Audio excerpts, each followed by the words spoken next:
up, what up, what up? What's going on, guys? Your boy, Coach Ant. It's been a minute since I've been live, man. Haven't been live in a couple of weeks. Actually, just went live on Instagram. And if you missed that, it was pretty dope. You can actually go back to my Instagram and check it out, man. We were talking about Manny Pacquiao versus Errol Spence. We had my man from Boxing Sweet Science chime in. We had a little debate. And it was actually a very good, educated debate. And then we had Super Zab Judah. Zab Judah actually popped in unexpectedly and gave his opinions on the fight. And it was real dope, man. It was dope to have Zab on there. One of my good friends was on there as well. So we had several people on there, and it was really entertaining. And I was like, you know what, man, let me go ahead and go live on YouTube because I haven't been live on YouTube in quite a bit. You know what I mean? So decide to come on here and go live. And you know, as always, man, I gotta hook y'all guys up with something, man. So if you use the CA Summer 50 discount code, 50% off all of my courses. You know, I was doing the 75% off sale for a while, man. I mean, like 3 weeks longer after Independence Day, and I was getting all types of emails when I cut it off, like, why'd you cut the sale off? Why'd you do this? Why'd you do that? It's like, dude, I put a weekend sale, ended up turning into a 3-week sale. You know what I'm saying? Like, I can't be giving everything away, you know, but 50% is still solid. You're saving a lot of money. And these courses are way worth more than full price, man. There's some real good information on there featuring me, Fast Eddie Chambers. And you already know the vibes, man. I'm not going to keep on trying to convince you guys to invest in yourself. If you guys want to go, CoachAnthonyBoxing.com, and that's what it is. Let's see who is in here, man. Big shout out to my man Danny. Pacquiao versus Spence was good. Ramon Diaz, 3-0 coach, was good on this day. I'm chilling, man. Let me go ahead and throw y'all names on there. My man Danny said, what up? What's going on? Pacquiao Spence. Listen, man. Let me stay here for a second. I kind of made it very clear on my Instagram, and if you missed it, and my whole thing was actually, you know what? Let me see something real quick. I love doing this.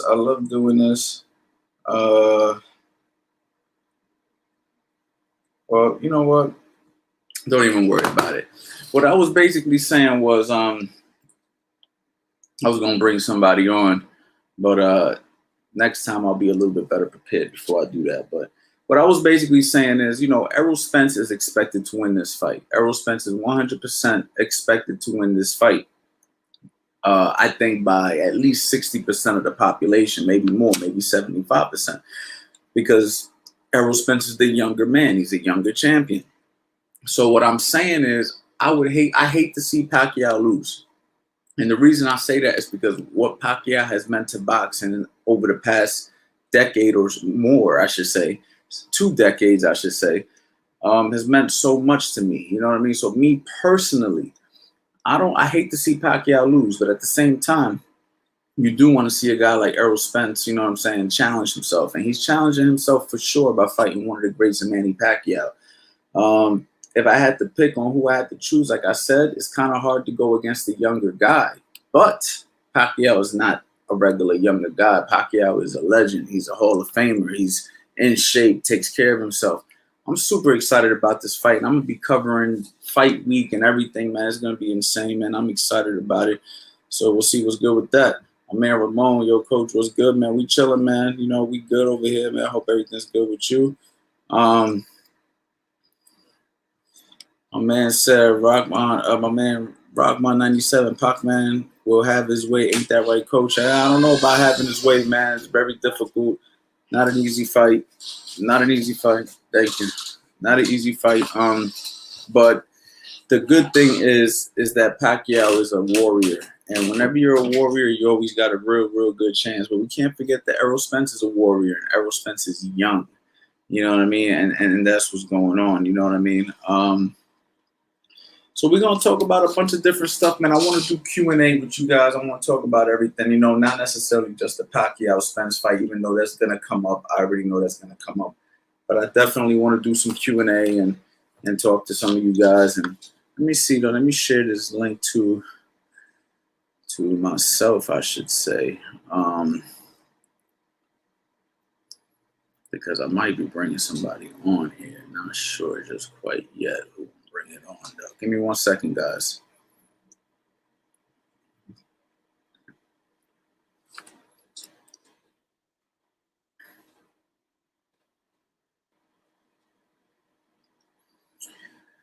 All right, so let's see, man.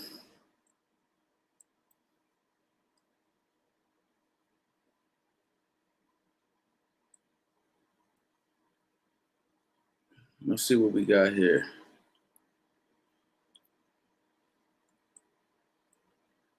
How important is your diet? Now, this is a good one. I actually want to go really in depth with this one day. I don't think today is that day, but diet is super important. And right now, that's something I'm struggling with. I know a few of you guys seen my tutorials lately. I put on a few extra pounds. I'm not gonna front. You know what I'm saying? I'm about 20 to 25 pounds heavier than I want to be. So that kind of explains to you right there how important your diet is. You know what I mean? But diet is not just about weight gain, right? Diet's about performance, how you feel. You know what I'm saying? Hormonal things that come into play. But the main thing, diet is very important for a fighter because it's true. There's weight classes in boxing, and if you are a, let's just make an easy number, 160-pound fighter, and when you're not fighting, you're going up to 200 pounds, which is not the most uncommon thing, but some guys are going up to 200, maybe 220. Let's say you go up to 220, but you fight at 160 pounds. Think about how much effort you have to put in to lose that 60 pounds. You know what I'm saying? You know, weight loss, when you go up and down in weight, you know what I mean, it messes with you, man. It changes your body. You know, you become weaker. You're not, a lot of things aren't good when you gain too much weight. So diet is very important, not just for the health benefits that obviously a good diet will promote, right? If you're eating good, if you're eating the right foods, obviously you're going to be healthier, and all those things are very important. But it's also going to help with performance, but it's also keeping you somewhat disciplined, because if you are fighting at a certain weight, you don't want to blow up. You don't want to make it harder than it has to be. You know what I mean? So a good diet shows discipline. It shows that you actually care. It shows that you're really paying attention to, you know, what's going on in your body, and you're also prepared to cut the weight when it's time to cut the weight. So for a fighter, diet is extremely important.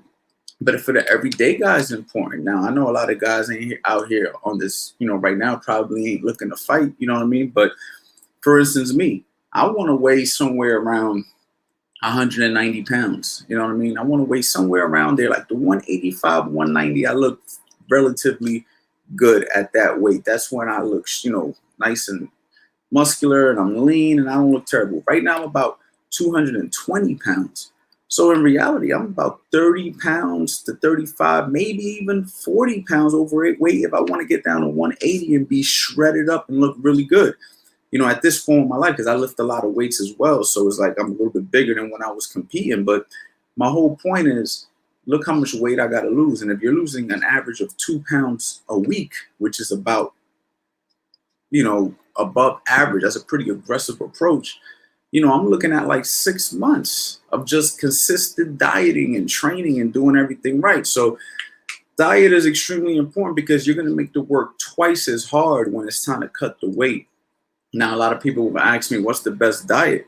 You know, that's really a complicated question. You know what I mean? Like, what's the best diet? But what I will say is this: the best diet is what you can sustain, what you can do on an everyday basis. You know what I mean? It's no sense in doing like a really difficult diet if within 3 weeks or a week or 4 or 5 days, you're going to, you know, ruin it, right? So you want to stick to something that you enjoy. You want to eat the foods that you enjoy, but at the same time within reason. You know what I mean? So like a lot of people right now counting calories, that's one of the best approaches, because when you know how to count your calories, you can kind of gauge where you're at, what you're eating. You know what I'm saying? So I'm going to get deeper into this, you know, and just regular diet. And then maybe in the future, I'll bring in some experts on weight cutting. But remember, weight cuts and weight diets are two different things. You know what I mean? Fighters cut weight, which is typically taking the water out their body a week out, you know what I mean? Or sometimes a little bit more than a week out. And a diet is just a lifestyle, you know what I mean? So diet, I answered this question extremely, I made this maybe a more complicated answer than I needed, but diet is very, very important, put it that way. Hi, Anthony. I'm following your tech training. My boy is 8. We're working 4-hour sessions 3 times a week. We might increase it to twice a day. Okay. So, congratulations. I'm happy you're working with your boy. That's really, really dope. When you say you're working 4-hour sessions, that's a little concerning to me. You know what I mean? I don't know anybody really working 4-hour sessions. So tell me, what is really happening in these 4 hours? You know what I'm saying? Like, adults barely train 4-hour sessions. You see what I'm saying? So what's really happening in these 4-hour sessions that you're doing? You know what I mean? When I work with a kid that's about anywhere under the age of 10, I can't see the sessions going longer than 1 hour. You feel me? I can get my point across 1 hour. We're done. Now, if I have a son and I live with him, maybe throughout the day, I might bring it. I don't have a child, you know what I mean? But if I did, I can see myself, somewhat maybe working with him for 20 minutes at a time, showing him something, leaving it alone, coming back to it, teaching him something else, leaving it alone, and taking him to the gym, training him for an hour, you know what I'm saying? And then that might be it. Maybe go home, watch some boxing with him or something like that. Then I could see, the 4 hours getting spread out with a lot of film study and training study and by visual learning and stuff like that. But to be doing 4-hour sessions, I'm very interested to know what you're doing in 4 hours. You know what I mean? That's crazy. But at the end of the day, I think it's dope that you're working with your boy. And if I was you, my number one advice would be keep it as simple as possible. When you're working with a child, and I've trained many. I've taken kids with no experience and built them to, competitive amateur boxers, you know what I mean, if they've done well. What I'm going to say is keep it simple, teach them the fundamentals and don't break from them. Don't try to get too complex, too complicated, because you got to remember the young kids, 8 years old, 9 years old, 10 years old, 11 years old, that JO division, it's going to be a lot of 1-2, 1-2, 1-2, 1-2 getting done in these fights. And I learned that the hard way. I remember I was taking a kid, you guys might have seen him in my videos, Marshall Schreiber. Big shout out to him. I was teaching him a lot of professional moves, you know what I mean? Slipping and sliding and a lot of things that pros do. And, these fights are 1 minute, you know what I'm saying? So then you go into the fight and he's trying to do these moves and the kid that he's fighting is doing this and he ends up winning the fight. And then you're just sitting there like, damn, but my kid looked better. He was slipping better. He was, but the other kid just outworked him, out-hustled him because there's only 1 minute, you know what I'm saying, in these fights. So when these kids are very young, 8, 9, 10, 11, you do want to teach them the skills, but at the same time, you want to keep it simple, you know what I mean? And you want to focus more on just the fundamentals, the basics, keeping your hands up, elbows in, chin down, you know what I mean? Basic footwork, make sure he's not crossing his feet, making sure his punches are getting thrown with good form and technique, you know what I mean? Making sure he understands punch output and those type of things. Guys, make sure you hit the like button, man. You know what I'm saying? Show love. You know what I mean? We're trying to get this stuff going. You know what I mean? And that's that. Good question. Hey, coach, who was your favorite fighters growing up? So, of course, we all love Mike Tyson, right? Mike Tyson kind of grabbed my attention when I was really young. You know what I mean? When Mike Tyson fought Evander Holyfield, I think I was 8 years old or something like that. You know what I mean? And I remember when he lost to Evander Holyfield, I remember crying. You know what I mean? Like, I literally, tears came down my face, you know what I mean, as a little kid, because I watched Tyson growing up, knocking guys out and stuff like that. And as I got older, you know what I mean, I could be wrong about the 8 years old, but I was in that area. I was in that demographic of, I was pretty young. And I remember Mike Tyson lost. And then, I kind of just watched boxing with no rhyme or reason. And then Felix Trinidad came around. And Felix Trinidad being a Puerto Rican fighter, of course, a lot of people know I'm from Puerto Rican descent. My mother is Puerto Rican, and I grew up watching boxing with my grandmother. My grandmother was really who got me into boxing. And we used to watch Felix Trinidad, and I used to love him. He used to knock everybody out. He was Puerto Rican. He's a little darker skin similar to me. I used to look at Trinidad like, yeah, you know what I mean? So Trinidad was definitely one of my favorite fighters. And then as I learned the sport and learned what I enjoyed about the sport, then I started liking the slicker guys. So guys like Roy Jones Jr., Floyd Mayweather Jr., I like Oscar De La Hoya. You know, I used to love the featherweight division. I was a big fan of Eric Morales, big fan of Marco Antonio Barrera, Junior Jones, William McKennedy. Big fans of these type of guys, you know what I mean? Then as I kept educating myself, you know, guys like Pernell Whitaker, you know what I mean? Of course, I love Bernard Hopkins, you know what I mean? James Toney, as a heavyweight, Riddick Bowe, you know, so the list goes on. And then as I'm even more educated, you know what I mean? It goes, some of that stuff goes even further back, you know, into the 80s and stuff, like the Sugar Rays and the Tommy Hearns and all these type of guys, the Donald Currys and all these type of guys. I keep learning new names from back in the day. But yeah, man, you know what I mean? I basically like boxers who were good at what they did. You know, if they were slick and they understood being slick, I loved them. If they were aggressive, but they knew how to be aggressive, Winky Wright. How can I forget Winky Wright? One of my favorites. When I was boxing as an amateur, I remember I used to want to simplify. Winky Wright's how I learned how to box like this. I literally used to walk guys down and catch on my arms and then work off of that. First person I seen do that at a highly effective level was Winky Wright.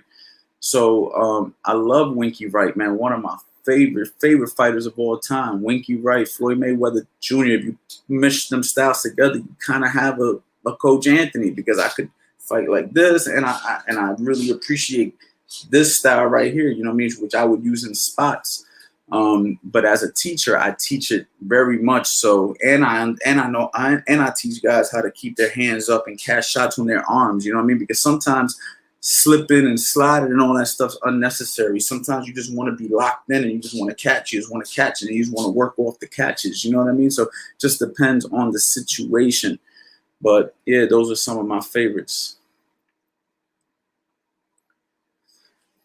Hey, coach, I notice in my sparring, I keep tensing up when I am in my guard block and I forget to breathe and it drains my stamina really quick. Okay, so it seems like you self-identified a problem that you're having. So you kind of know what the problem is now. So now what you have to do is think about that. You got to work on those things. You psychologically got to get yourself into a groove of not being tense. And the best advice I can give a guy who is having issues with sparring is to spar more. But see, this is the problem with sparring. A lot of guys think that when they spar, they have to spar guys who, you know, basically are on their level or even better than them to improve. And I do think there's a time and a place for that. But I think a great way to build your confidence is to get into the ring with guys that you are better than, right? Or guys that are smaller than you who don't pose a big threat punching wise until you get comfortable, right? But that's if you're even ready to spar, because this is a complex thing, because some guys are sparring and they're not even ready to spar, right? So some guys are just at that drill stage where they're just used to catching shots. You know, guy throws a punch and then you catch it. Guy throws a 1-2, you catch. You know what I mean? You learn how to slip. You learn how to roll, right? So some of you guys are sparring prematurely. That's the first thing.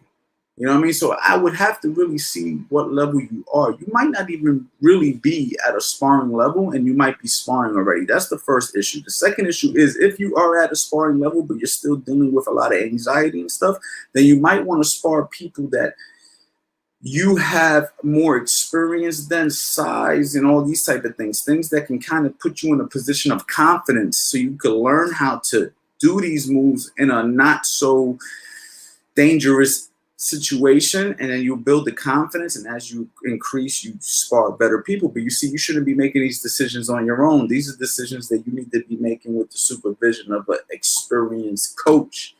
So that's something else, you know what I mean? So these things are, you know, these are situations where really your coach is supposed to be in your corner helping you with this. And if you don't have a coach helping you with this, then I really don't recommend you spar. I can't recommend that, because Sparring is something that needs supervision, especially in the beginning, because if you just put two people in there sparring and there's no supervision, then it becomes a fight a lot of the times. And then that's how people get seriously injured. So my thing to you would be, first, make sure that your coach is coaching you, and then, and also don't put yourself in deep waters. You know what I mean? Work on your craft, hone your craft, and then eventually you will eventually not get so tense, so nervous. You know what I mean? Because boxing's a nerve-wracking thing. You know what I mean? You got another person trying to hurt you. So I could understand how nervousness, how you could be tense. People have performance anxiety. People have issues like that. And boxing is not going to be easy, especially when you're in there with somebody who's better than you or on your level or in better shape than you. So, yeah, my answer to you is you already self-identified the issue. Now you have to work on it. But don't be so hard on yourself. Work on it gradually, and eventually, you know what I mean?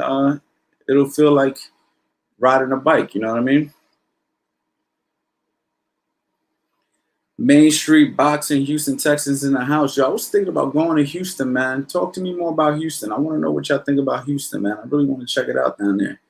Never know. Coach Anthony might relocate to Houston.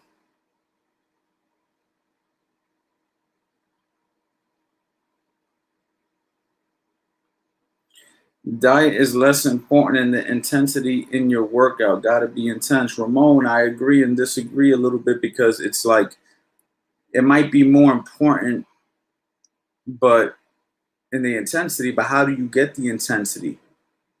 With the proper nutrition, right? How does a car drive? With gas. So you got to make sure that the nutrition is in place, so therefore you can perform better. You're not going to perform better if you don't have the right nutrition. So everything works together, right? Also, the mental. See, I talk about this with a lot of people who ask me what's the most important thing in boxing. And it's like, there's not one thing, right? The mitts are important, but so is the heavy bag, but so is shadow boxing, but so is sparring. And then you got running, and then you got conditioning, and then you got the speed bag, and then you got the jump rope, and then you got the punch drills. So you need it all. So diet, yes, you need it. Workouts intense, yes, you need it. The right mental state, yes, you need it. You see what I'm saying? So you can't really say one's more important than the other, because what if you're working out really intense, but you're eating terribly and now you have a weight issue? Or what if you're eating really terribly and now you can't work out with the proper intensity because you're not eating right? See what I'm saying? So it's not less important. It's just as important.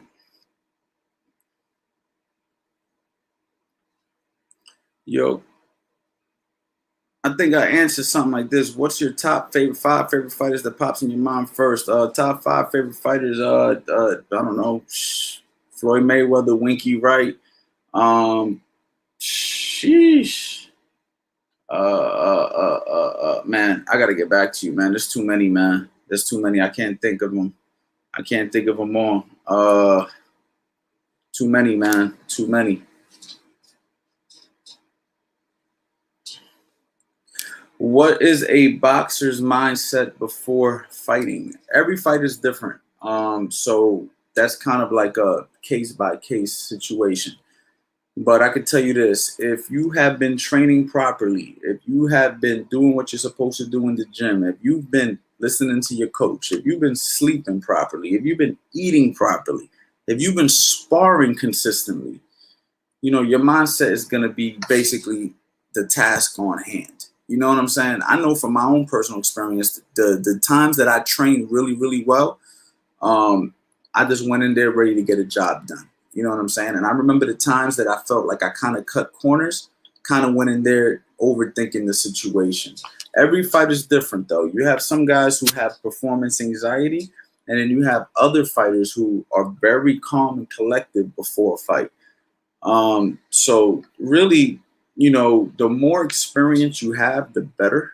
You know what I mean? And that will kind of determine your mindset. If you're a guy with 100, 200, 300 plus amateur fights, going into a fight is going to be easy. Even a guy at 20, 30, 40 fights is going to be easier than a guy who just started fighting a guy who's been training properly, sleeping properly, putting in the hard work, sparring the right people, their mindset's going to be a little bit different than somebody who maybe doesn't have the resources or something like that. Also, personal life things that happen in your personal life might determine your mindset going into a fight. You know what I mean? Maybe you're somebody who's been dealing with something personally, and that can either light the fire or it could be something that messes your mindset up. So basically, a fighter's mindset before fighting is a little bit more complicated because every situation is different. You know what I mean? It would be real easy for me to just give you an answer and say, yeah, man, before a fight, a fighter's mindset is this, but you don't know what a person's situation is, what a person's personal situation is leading into the fight. Are you dealing with an injury? Did somebody in your family pass away? Were you just had a baby? Do you know what I mean? Are you stressed out because of something else? Financial issues? You see what I'm trying to say? Like, a lot of people try to give you this answer, like, this is the mindset. Real easy to say, but what are you going through in your life? And then we'll go ahead and determine what the mindset should be. So that's why you should always try to train at your best, sleep at your best, eat at your best when you're getting ready for a fight, because you want to go in there and eliminate as many doubts as possible. And one of the best ways to eliminate doubt in boxing is to do what you're supposed to do, whether you want to do it or not, and really want to do this. If you're not really in this to win this, then maybe you shouldn't be boxing. You know what I'm saying? And that's what it really comes down to. So, complicated question with a complicated answer. Is the Philly shell for every new boxer? It feels awkward to position the shoulders like that. Is it me or my coach? I wouldn't recommend the Philly shell to a beginner. I would say that the Philly shell is more so for an advanced boxer. If you're walking into a gym and the first day in the gym you're learning the Philly shell, it's a little questionable because you're already putting yourself in a dangerous position.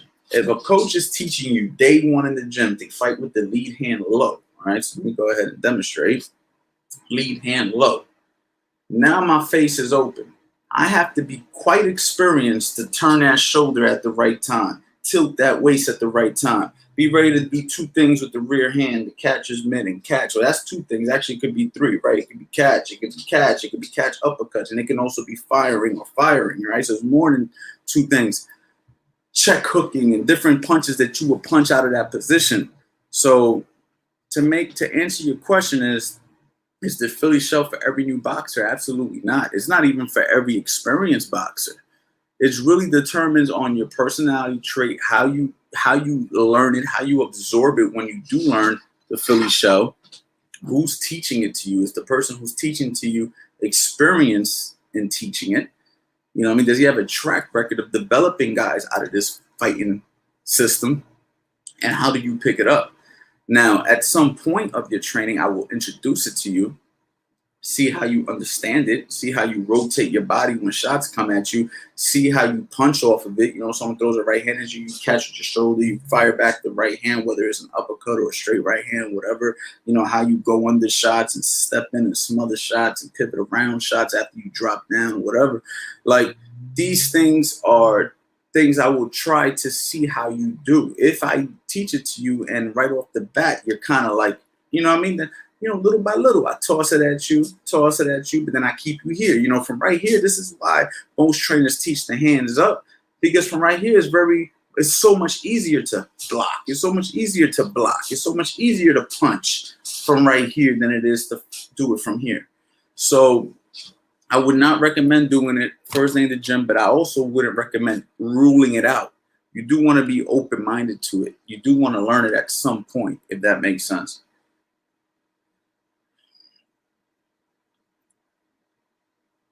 How can I get a training session with you?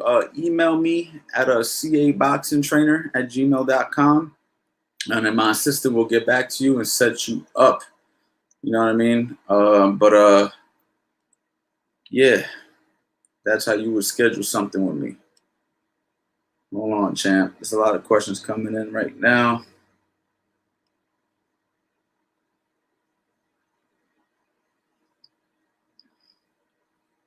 man said hit the like button. Yes, sir. Please hit that like button. Hit that like button. A lot of stuff coming in, man. I didn't even read all these comments, man. I was so busy talking that I didn't see a lot of this stuff.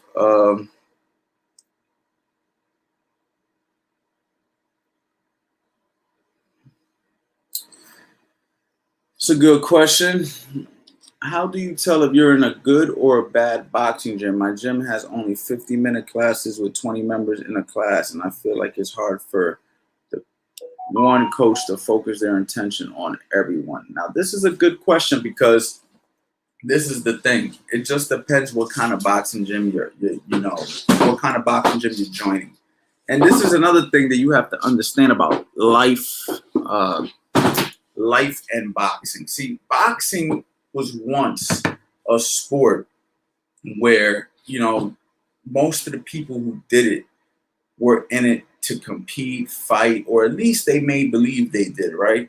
They would be like, yeah, I want to be a fighter. And they'll join a boxing gym and they'll learn how to fight. And back in the day, a lot of coaches were seeking out that talent, looking for that next guy. So they would train everybody as if they were getting prepared to fight and teach these guys the craft. And you had a lot of teachers back then, a lot of educated boxing teachers who were excited and determined to teach. As time progressed, more and more people realized how excellent of a boxing workout boxing can be. So now you have a lot of people choosing boxing just for working out. But at the same time, they're learning something, right? You're learning self-defense. You're learning some tactics that can, actually help you in life. So now you're like, man, I like boxing, but I don't want to fight. I just want to learn how to box. So then you got guys who start to see like, okay, so I've been training all these people and 1% of them actually want to fight. The other 99% want to do this for fitness. Well, there's no sense in me spending this much time with everybody if they don't want to fight. I need to make money, right? So now boxing becomes a way to make money, but at the same time promote good health. So now I'm teaching you how to defend yourself somewhat, promoting good health by having you do an exercise. And the way that I do it is by opening a boxing gym and making it more fitness oriented and adding bigger classes and more people. So now I can charge money and train 20 people at one time as opposed to focusing on one person at one time. I know because I owned the boxing gym and I basically had a business model similar to this. I know that most people don't want to actually fight, and that's okay. But I also have a business that I have to run and make money. So when you start doing it this way, you're going to have less and less fighters being produced out of these type of gyms. If you are serious about boxing, you have to find a gym that pushes fighters. You can't join a gym that pushes boxing fitness. Now, I will give you a caveat to that. If you join a gym that teaches boxing techniques, but it's not really producing fighters, it's more so just like you're learning, it could be a very good stepping stone for you, right? So you can go to one of these gyms, kind of learn the groove, kind of learn like a little bit of the basics, learn the routine. Maybe they know how to structure it in a way where you're doing drills. See, me, the way I used to do my classes, I used to develop fighters out of my classes. So my classes would be beginner-based. They'll learn how to do drills, catch, punch, shoot off of that, whatever, learn the line, learn how to do all this stuff. And the ones who I felt like really had that potential, I would grab them and put them in a more advanced class, right? And then these would be the guys who I would focus on a little bit more, because they actually wanted to compete. And I had some good success with this. I actually developed a good amount of people over the years with this system. Beginner system, advanced system. But a lot of these gyms don't do that, nor do they have the experience or the capabilities to do that. So what do? They just put you in a big class and make you run these drills with no rhyme or reason. And basically, you're just getting a good workout. So to know you're in a good boxing gym is basically look at the track record of the gym. What are they promoting more? Are they promoting competitive boxing, or are they promoting fitness and health? And then what's your definition of a good gym? You know what I mean? Do you want to fight? Because if you don't want to fight, maybe the gym that's not pushing fighters is the gym for you, because you might meet the kind of people that you like to be around. It might have a cleaner atmosphere that you like to be around. There might not be any, cursing and things that you don't want to see. And maybe if you go to some of these fighting gyms, it might be a little bit rough around the edges where you're not okay with that. You're kind of like, I don't really like how people are acting. People are really, hurting each other and sparring and certain stuff. So what's your definition of a good and a bad boxing gym? You see what I'm saying? So because I've been to a lot of boxing gyms that push good fighters that I wouldn't necessarily call a good gym. I would be like, yeah, they got good fighters, and yeah, they push good fighters, but I wouldn't want my daughter going there. You see what I'm saying? I wouldn't want my wife going there. So is it really a good gym? You feel me? So you have to really know what you're looking for in a gym and then base it off of that. But if you're looking for competitive boxing, right? If you're looking for a boxing gym that pushes competition, you have to find that specialized gym. Because a lot of gyms are not specializing in competitive boxing because it's a very difficult way to make money. Like my man Billy Briscoe says, hard way to make an easy buck, right? You have to make sure that you're making a living. And a lot of the times competitive boxing is not the way to go. And that's why a lot more people are pushing fitness boxing. You feel what I'm saying? So I hope that answers your question. But if you want to be a boxer and you want to fight, you have to find a gym that pushes fighters. And then you have to make sure you're in a gym with people with integrity that are teaching boxing. You know what I mean? Just because some guys can fight, that doesn't necessarily mean that's the atmosphere for you. So you have to do your research, man. All right. I wish the best of luck to you, man. See what's going on, man. Man, I know when you guys ask me a question, you're probably like, damn, this dude just keeps on talking and talking. But, I hate to give you guys like a half-ass answer. You know what I mean? I really want you to understand the variables. That's why I answer the questions that way. Thank you, Anthony. I really appreciate you, brother. Very helpful, your videos. I also follow Floyd, Tyson, Pacquiao, greatest boxing workouts. That's what's up, champ. Keep it up. What are you fighting, Ocho Cinco, man? I don't know, man. I haven't heard a thing from Ocho Cinco, you know what I mean? So, it is what it is. Coach Anthony, what's the first thing a beginner should learn? Advice for beginners. The first thing you should learn is the stance. Then from there, you need to learn how to step. Then from there, you need to learn how to throw the jab, and then maybe the right hand. And maybe you stop there for a while until you master those things. Learning how to step properly without bringing your feet together. Learning the proper stance. Making sure your hands, elbows are in, chin is tucked. You know what I mean? Make sure you're rotating with your punches. Not looking to do a million things in your first month. It's not how boxing works, right? You got to drill. You got to work. You got to drill. You got to work, like Bruce Lee used to say. You know what I mean? Don't be a man who does 1,000 kicks. Do one kick 1,000 times or somewhere along those lines. Same thing with boxing. Don't be the guy who could do a bunch of moves, but you do none of them good.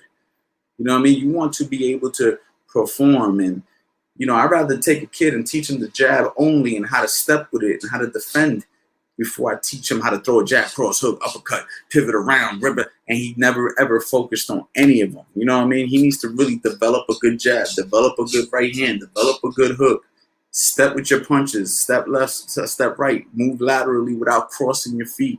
You know what I mean? Learn how to not move too much. Learn how to slip punches with good technique and not over move, not over slip where you're out of position, right? You slip but you're still in position. You have to learn these things, and these things take years. You're not going to learn it in days. It's going to take years. So you want to make sure you're learning this stuff, and you want to make sure you're learning it right the first time, guys. Learn it right the first time. So be very careful where you get your information from. The internet's a big place. Make sure the person that you're learning from is transparent. He's explaining, you're learning. You know what I mean? He has a track record of developing somebody. You know what I'm saying? Make sure you're learning from the right people.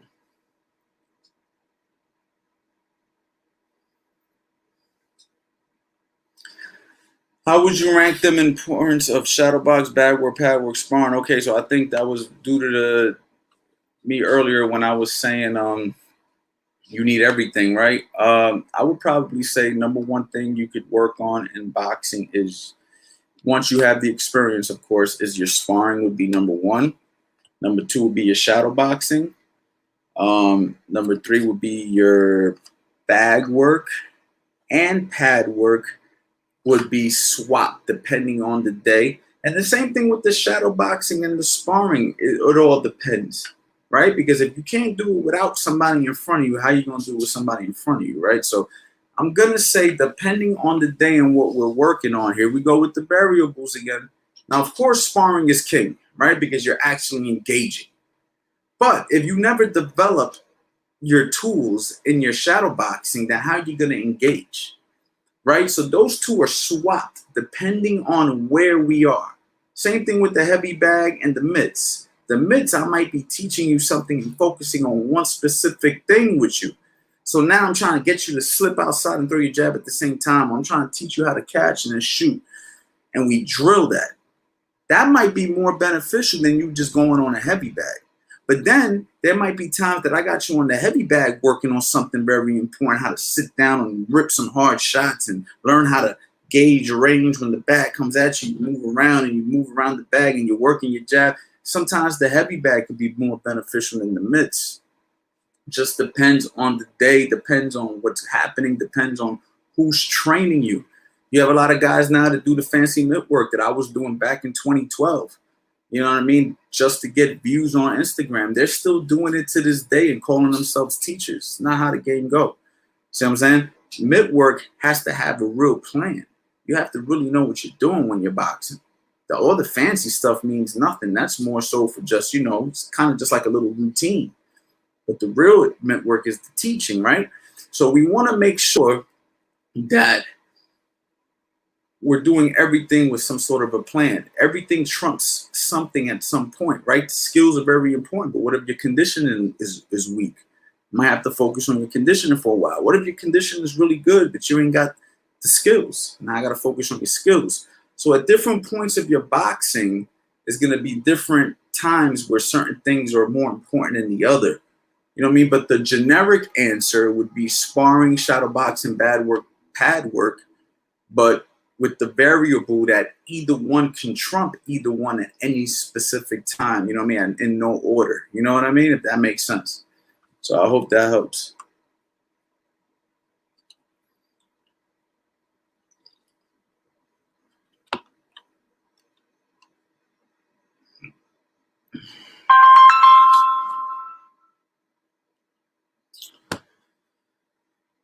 One second, guys.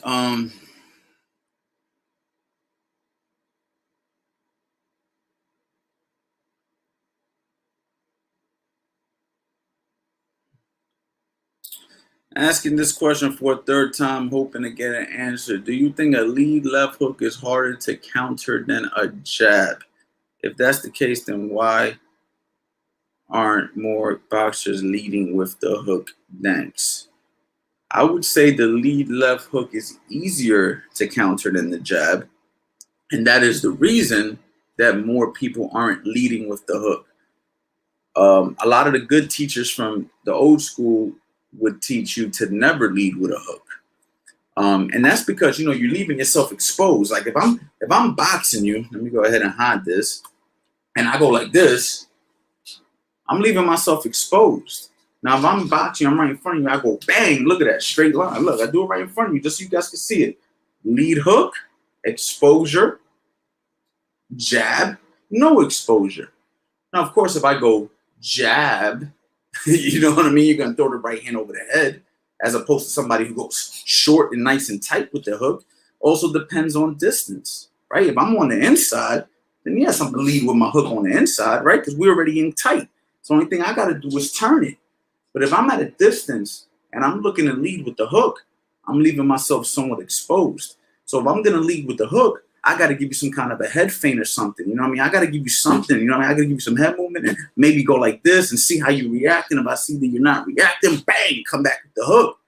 But if I'm out here and I'm popping a good jab, bang, bang, that's way harder to counter than a hook. Because anything you do, the jab can beat. If you go to throw a right hand, if I throw that jab properly, I beat you with the jab. You go to throw a hook, I beat you with the jab. You go to throw an uppercut, I beat you with the jab. The cross beats the hook beats the uppercut, the jab beats them all. With a variable that with the proper timing, any punch can beat any punch. See what I'm saying? Variable, no one answer, right? If I throw a jab and you outside slip the jab and come with a right uppercut, right? You could beat my jab with an uppercut. But if we throw it from the middle at the same exact time, bang, I beat you. So everything has variables, but at the same time, you have to understand. So more fighters aren't leading with the hook. More fighters aren't leading with the hook because it's a dangerous thing to do. Now, you had guys like Roy Jones Jr., extremely fast, freaking nature. Of course, he could lead with the hook. Guys like Floyd Mayweather, super elusive, very fast as well. Of course, he could lead with the hook. But the average Joe, they're not so successful leading with the hook. And that's another thing, bring this back, that you have to remember. As a trainer teaching boxing, when we are teaching boxing, we're not teaching this and with the assumption that you're a gifted athlete. We're teaching the fundamentals on what makes sense for the everyday guy. Now, if you're my fighter, I've been training you for 5+ years and I know how exceptional you are. I know the things you can get away with. I might go ahead and let you break a few rules and say, look, man, we're going to lead with the hook here. We're going to do this here, blah, blah, blah, blah. Right hand leads, all the things that are wrong. But I got to know you. I got to have seen you spar for countless rounds and trained you in the gym and seen you pull things off and seen what your natural instincts are. You know what I'm saying? Before I go ahead and say, oh, yeah, you can get away with that. But if you're a person who just walked in the gym, I would not teach you to lead with a hook. That's not very smart. It's very easy to roll under a hook. It's very easy to shoot a straight right hand as a guy's cocking with a hook. Even throw a quick jab as he's cocking with the hook. It's very easy to stop a hook if, you know, you're leading with it, if you're boxing a quality guy. So to answer your question, do you think a lead hook is harder to counter than a jab? No, I think a jab is harder to counter if thrown properly. Assuming that both parties are throwing the punches properly, the jab is the harder punch to counter. So it's very, very important, guys, that you guys understand that when you're watching certain guys like Floyd Mayweather and, you know, hold on, man. When you're watching certain guys like the Floyd Mayweathers of the world and the super athletes, and you say, oh, well, he did it. Yeah, of course he did it. He's freaking Floyd Mayweather. Of course he did it. He's Roy Jones Jr. How you going to compare the average Joe to the GOAT? It's like saying Jordan did it. Kobe did it. You're talking about Jordan. You're talking about Kobe. We're not talking about, you know, Joe Schmo from New Jersey. We talking about the best. You feel what I'm saying? You can't compare yourself to the best. And not only the best at what they did. Because you have guys who were also on that level who would never lead with a hook. Guys who didn't do stuff like that, but they were fundamentally sound. You know? Certain guys just were stuck to the fundamentals and they won a lot of fights.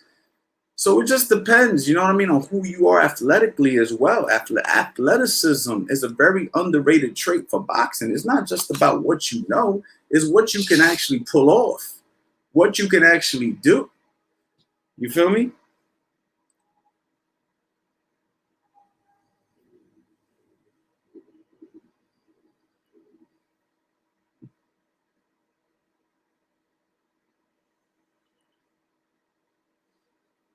My man learned from my journey. My man out here speaking facts, man. Listen, guys.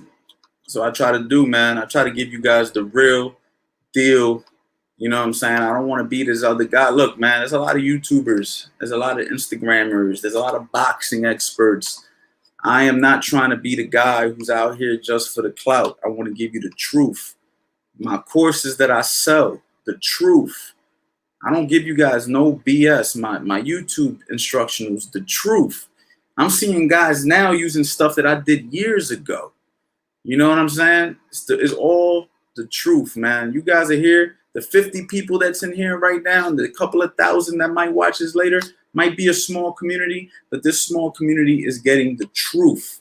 You're not getting no BS. When I bring people on here, I bring on quality people who are at the top of the game for a reason, man, because I want you guys to know what you guys are getting. You guys are getting the truth over here with Coach Anthony, man. You feel me? This is Coach Anthony Boxing should be the truth boxing. You feel me? And don't forget, use CA Summer 50 and get 50% off all the courses, man.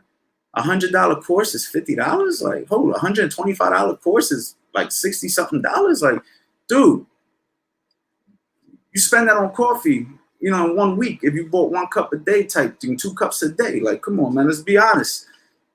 Giving you guys crazy deals, man. So make sure you guys hop on that. Let's see what's going on in here. Let me see.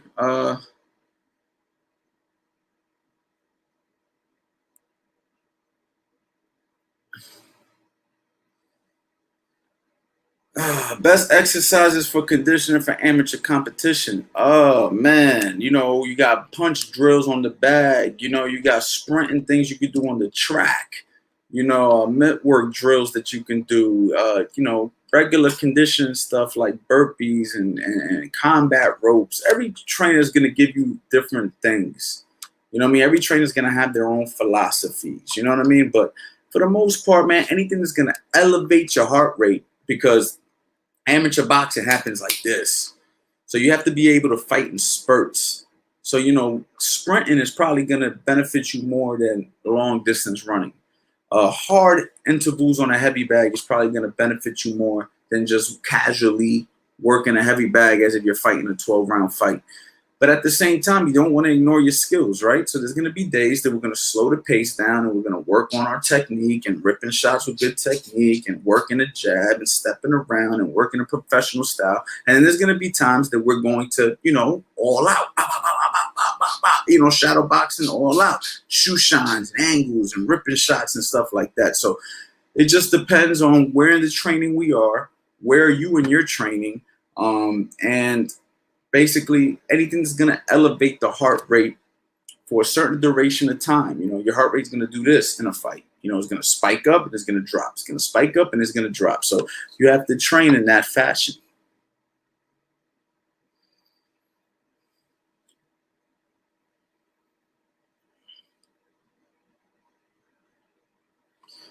Big shout out to my boy Johnny Ortiz. What's good, champ? I see you. I see you. My man Kevin Beza. When is Tevin Farmer making a comeback, coach? Yo, see something real quick, man. Let me see something real quick, man. Let me see something real quick. I never asked Tevin to come on these. Let me see what I can do.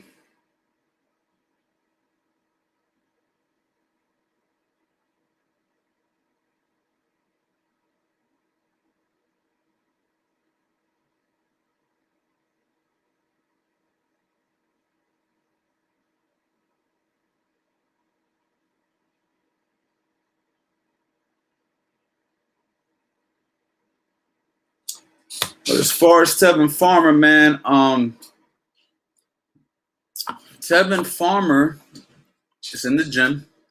You know, he's working out, dealing with the politics of boxing. He's also a freaking part-time businessman, or actually a full-time businessman, I should say. So he's doing a little bit of everything right now, but he's definitely still serious about boxing. You know, he wants to fight at 135 pounds. If you follow him on Instagram, you'll see that Tevin has actually been campaigning, talking a lot about 135 pounds. So it's a lot of work at 135 pounds for Tevin. So we can get the political things in place. You know what I mean? We can go ahead and make some magic happen. So Tevin's definitely going to make a comeback. Tevin's a tough guy. He's a throwback fighter. Has big heart, great skills, and there's a problem for anybody you put him in the ring with. And don't forget, he's a world champion with six title defenses. 6 title defenses. You know, a lot of people forget that. You know, it's real easy to forget what a guy did when he's not doing it right to second. You know what I'm saying? And that's the thing about boxing. Boxing isn't about what you do now, is what you've done for me lately. And since Tevin hasn't been on the scene as of lately, people automatically rule him out and don't even talk about him. And it's amazing to me because it's like, dude, not too long ago, he was the most active and was defending the belt more than anybody in boxing. So big shout out to my man, Tevin Farmer. Hopefully I can get him on here one of these days and I get lucky, you know what I mean, and get the great Tevin Farmer on here. We'll see, man. But see what else we got here. Oh, and Kevin, I got your session. I ain't forget about you. I promise. This week, I'm going to hit you up after this. Make sure you get your session. Super J. Cole fan, who is the best professional jabs you think we should watch to improve? Great jab. Great fighters to watch who had a great jab. Ike Corte. Floyd Mayweather Jr. when he fought at 130 pounds. Really, when he fought for the world title against Gennaro Hernandez, Floyd Mayweather displayed that jab phenomenally. So you should watch Floyd Mayweather. You should watch Ike Corte. You should watch Larry Holmes, heavyweight fighter who had a phenomenal jab. Those are the guys who really, I appreciated their jabs a lot. And there's a few others, you know what I'm saying? There's a few others, you know. I would say guys like Ali, because Ali used to, you know, use a jab as well. But Ali kind of just like flicked it. And don't get me wrong, there's a time and a place to flick your jab like that. But like from a fundamental standpoint, Floyd Mayweather, Ike Corte, Larry Holmes, to me, like they really just had phenomenal jabs. And I'm sure I'm missing quite a few names, but that's just what pops up to my head right off the bat. You know what I mean? Coach, I'm on a budget. Would it be better for me to buy expensive gloves or expensive headgear? You know, I don't. Look, man, I don't really know how expensive you have to go. You do want to get quality stuff. You know what I mean? Not going to recommend any brands right now, but, you know, I would get a good pair of gloves because you're going to use your gloves probably more than you're going to use your headgear. But I wouldn't get like a cheap headgear. I'm not a fan of that headgears that have the Velcro strap because the Velcro goes back. So make sure when you get a headgear, the headgear actually has like where you put the, you know, like you're putting a belt on. You know what I mean? So it stays, because a lot of times those Velcro strap headgears, they fly off and the Velcro don't stick no more and all of that. So I'm not a big fan of those. So find a brand that's semi-affordable, you know what I mean? A solid brand. Until they cut me a check, though, I'm not doing none of those. But I tell you who you need to hit up for gloves. Hit up my people at Heavy Hitters, heavyhitters.com. You know what I mean? They sponsor me and they always show love. And they got some nice gloves. I actually like their gloves a lot. So hit them up. They got some nice gloves. Heavy Hitters, man. Heavy Hitter gloves. I actually got a few over here right now, to be honest. I like them. You know what I mean? I'm not just saying that. I mean, I genuinely like the gloves. Thank you for all those videos. Thank you, brother, for tuning in.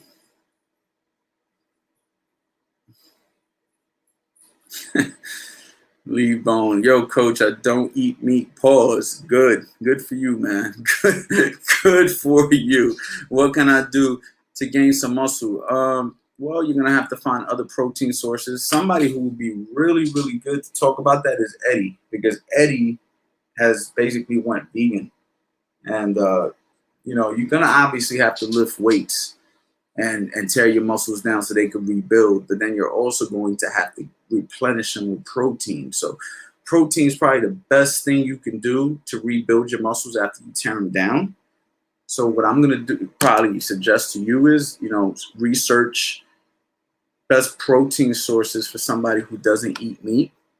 Pause, right? And then make sure you're lifting weights and giving yourself enough rest and recovery in between sessions so they can rebuild, right? Because you don't build muscle in the gym. You build it at rest. You tear it down in the gym. So, you know, Google's a beautiful thing. Go on Google, best protein sources for vegan, you know, whatever it is that you are. Look it up. Find the foods that you enjoy. Probably supplement it with some protein shakes and stuff like that. Make sure you're lifting weights. You're getting enough rest and recovery. You're following a good protocol, a good weight training protocol, right? You're not just out there mixing it up, not knowing what the hell you're doing. You know, you kind of have some sort of a rhyme or reason. You know, chest one day, back one day, leg one day, shoulders one day. You know what I mean? Something like that. If you're boxing, you know what I'm saying? Incorporate your boxing, and you know, and replenish your muscles with the proper, you know, protein supplements, or, you know, sources that you could find that aren't, you know, animal, you know, products. You know what I mean? Coach Anthony, I only have 3 months experience. I plan to get some amateur fights in the future. Is a year enough time to prepare for my first fight? Absolutely. With the right coaching, a year is enough time. Yes, some guys fight quicker than that. Some guys take longer than that. But a year is a good average if you're training on a day-to-day with the right coach. And, of course, if you're capable to learn at that speed, depending on how much time you're spending in the gym. You know what I mean? Just variables. You know, how many times a week are you going? All those type of things. But if you're in the gym 5 days a week, and you're learning and you're being a student and you're actually applying what you're learning, a year, you should be able to compete in a year. Absolutely.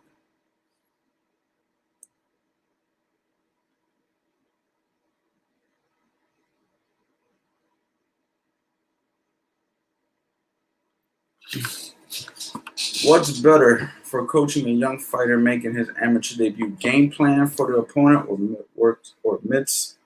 What's better for coaching a young fighter making his amateur debut? Game plan for the opponent and work mitts accordingly, or focus on a base and let spar dictate what the fighter. It's very hard to game plan for an amateur fight, just so you know. It's very difficult. I mean, unless you know the guy you're fighting and you've seen extensive rounds of him, you know what I mean? It's not the easiest thing. It's a little easier when you get to the open class, because a lot of the times you guys have been to multiple shows already and you kind of already seen him fight. You probably sparred him in the gym a few times or seen him spar.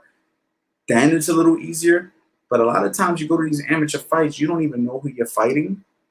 And it's very hard to prepare for something you have no idea what you're up against, right? So it just depends, you know what I mean? If you have some sort of knowledge of who you're boxing.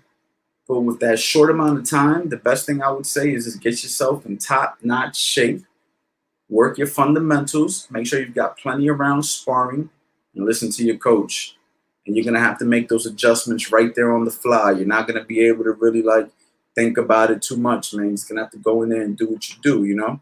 Stick to the jab, work your punches off your feints and your jab, and make sure you're in shape. And don't forget to hit the body and mix it up. And, you know, don't stand right in front of him if he's throwing a lot of punches and stuff like that, man. You're going to have to know how to box, you know, as good as you possibly can. And you're going to have to just go to work, man. You know, you got 3 rounds, 3-minute rounds. Not a lot of time, man. Shit goes quick. And 3-minute rounds, man, before you know it. I mean, don't get me wrong, 3 minutes is 3 minutes. But before you know it, the fight's over. You know, so you don't have a lot of time to be sitting there watching hours and hours of film and thinking that that's how the fight's going to play out. You know, even if you do have some experience with the guy, you can't really determine that that's how the fight's going to go. You know, guys are learning all the time. Guys are always getting better, especially in the amateurs, right? You see a guy in the amateurs 6 months ago, don't think you're fighting the same guy 6 months later. In the amateurs, you see drastic improvements a lot of the times with guys if they got the right training protocol. And when these guys improve, you know, if you're still looking at how he looked 6 months ago, that could be a recipe for disaster. You know what I mean? So you don't want to do that. It's a no-brainer on the courses. Thank you, brother. My rear delts always getting super tired during speed bag work. What can I do to get them stronger? Honestly, man, for the speed bag, I would just say it might be a little bit more repetition. You might have to keep doing it. Get your body used to it. Maybe some punch outs on the heavy bag, straight punches, you know, working 1, 2, 1, 2, 1, 2, 1, 2, 1, 2, building that up. Because, you know, lifting weights and stuff like that is good and everything for strengthening of the real delts. But we're looking more for muscle endurance, and you're going to gain that through boxing. It's more functional when you're boxing. You know what I mean? So doing a lot of stuff that's going to be just quote unquote, you know, good for you because it's a regimen that strengthens that area might not necessarily be the right thing that you need. It's going to be more so, what you're doing, and you want to stick to what you're doing. You know what I mean?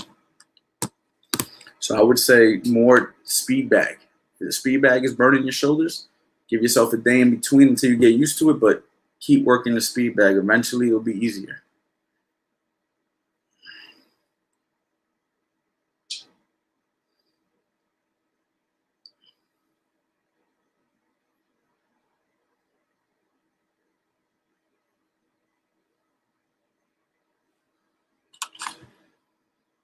Oh man, a lot of questions here, man. I'm not gonna be able to get to everybody, you know what I'm saying? But let me see right here.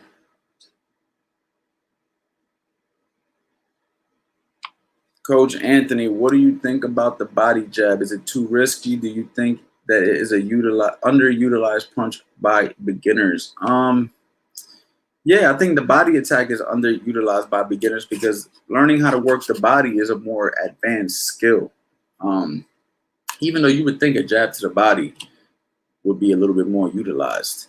But yes, you know, learning how to properly drop when you're throwing the jab to the body and learning how to place it, you know what I mean, is very important, babe. When you throw the jab to the body, remember, it brings the hands down. So it's very important to jab the body. You know what I'm saying? That's one of the best punches you can develop. But the problem with beginners is everybody wants to punch to the head. Everybody's a headhunter. You know what I mean? Everybody wants to knock you out. And when you go into boxing with that approach, you neglect the body.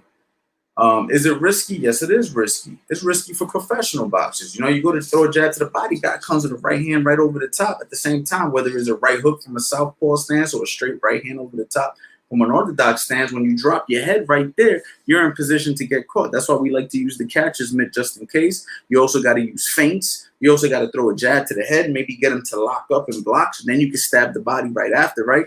We can't just throw the jab to the body.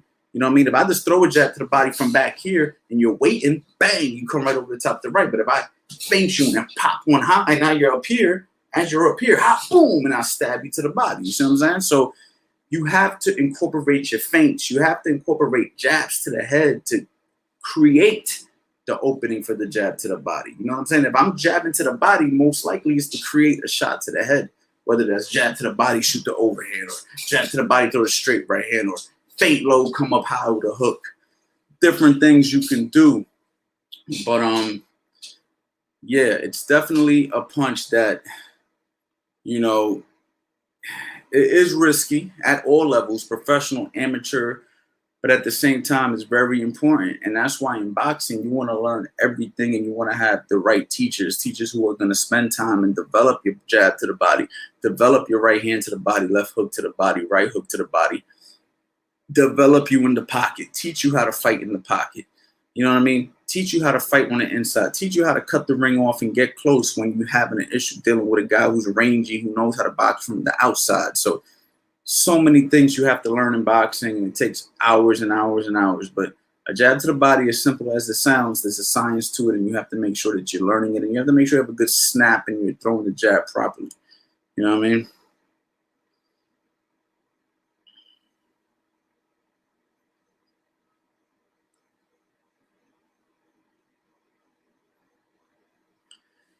But yeah, guys, I just wanted to come on here, you know what I mean, chop it up with you guys. And thanks for the answer, Coach. All right, you're welcome. I'll chop it up with you guys.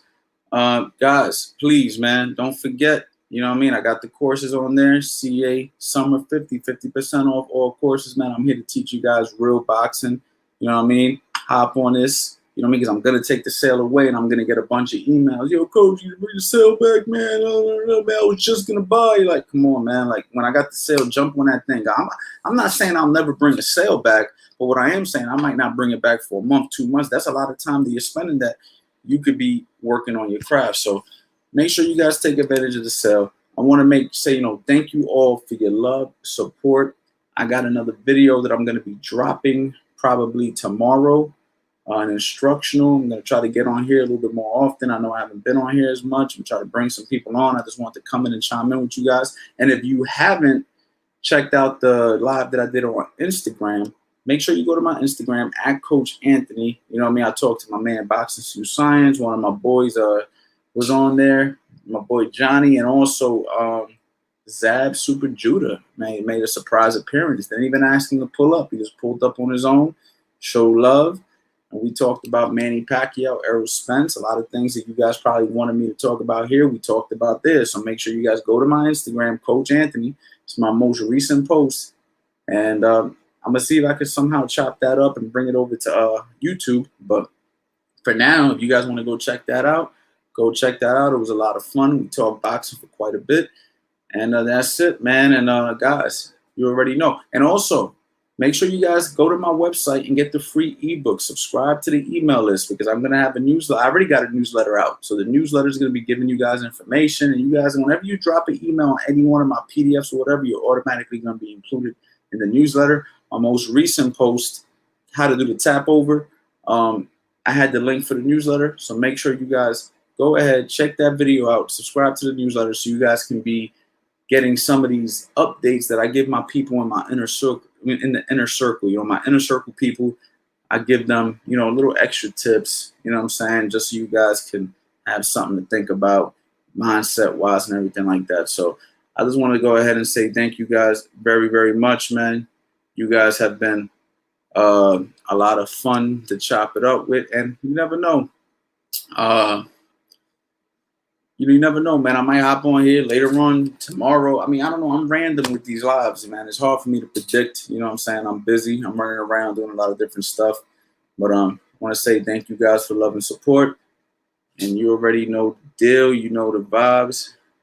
Everybody wants to know how to box a southpaw. Everybody who's a southpaw wants to learn how to box the opposite stance. We're going to get into it. We're going to give away all the secrets. We're going to teach you so many great things, man. And luckily, we got a guy right here who could box both stands, orthodox and southpaw, and fast in the chambers.